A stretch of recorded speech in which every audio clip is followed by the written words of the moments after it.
Remue ménage. Remue ménage.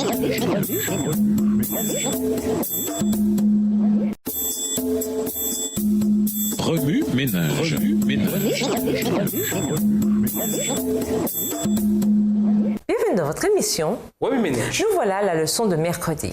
Comment connaître l'amour de Dieu? Lisons Psaume 103, les versets 10 à 12. Psaume 103, versets 10 à 12. Il ne nous traite pas selon nos péchés. Il ne nous punit pas selon nos iniquités. Mais autant les cieux sont élevés au-dessus de la terre, autant sa bonté est grande pour ceux qui le craignent. Autant l'Orient est éloigné de l'Occident, autant il éloigne de nous nos transgressions. Tous les chrétiens connaissent l'amour de Dieu. Vraiment? Et vous? Croyez-vous que Dieu vous aime? Savez-vous que Dieu vous aime? Le théologien Jonathan Edwards a dit: il y a une différence entre savoir rationnellement que le miel est sucré et savoir par expérience qu'il l'est. En d'autres termes, on peut savoir que le miel est sucré parce que quelqu'un nous l'a dit, mais on ne connaîtra jamais vraiment son goût sucré jusqu'à ce qu'on y ait personnellement goûté. De même, nous pouvons savoir que Dieu nous aime parce que quelqu'un nous l'a dit, mais nous ne connaîtrons réellement l'amour de Dieu que lorsque nous y aurons personnellement goûté.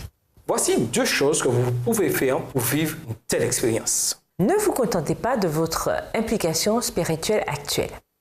Désirez davantage que ce que vous avez déjà. Ne vous contentez pas de votre spiritualité au point de ne pas faire d'efforts supplémentaires pour cultiver une relation plus profonde et plus significative avec Dieu. Tout comme A.W. Tozer le dit dans The Pursuit of God, nous avons été pris au piège d'une fausse logique qui martèle que si nous avons trouvé Dieu, nul n'a besoin de le chercher davantage. Au milieu de ce grand refroidissement, certains ne se contenteront pas d'une logique superficielle. Ils voudront goûter, toucher avec leur cœur la personne merveilleuse de Dieu. Je veux délibérément encourager cette puissante soif de Dieu. Choisissez donc de rechercher continuellement un goût plus doux, une expérience plus profonde, un aperçu plus clair de l'amour de Dieu et de la patience de Jésus. Deuxièmement, priez pour être émoudé. Je suis la vraie vigne et mon Père est le vigneron. Il enlève tout rameau qui, uni à moi, ne porte pas de fruits. Mais il taille, il purifie chaque rameau qui porte des fruits pour qu'il en porte encore plus. Jean 15, versets 1 et 2. Demandez à Dieu de sonder tout votre être, pensée, attitude, parole, acte, priorité, responsabilité, relations, activités, loisirs, famille, emploi, tout ce que vous faites ou qui vous tient à cœur. Puis, demandez-lui d'émonder les secteurs qui ne portent pas de fruits. L'émaudage protège notre cœur de l'indépendance et de l'orgueil.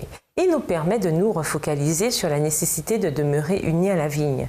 Il nous rappelle que Dieu nous a appelés non en raison de nos capacités, mais dans notre faiblesse afin que nous soyons une manifestation de sa gloire. Remue ménage, que se passe-t-il actuellement dans votre vie? Que faites-vous? Pourquoi le faites-vous? Pourquoi votre cœur se sent-il ainsi? Avez-vous l'assurance d'aimer Dieu et d'être aimé de lui? Au revoir. Et à demain si Dieu veut. Remue ménage. Remue ménage.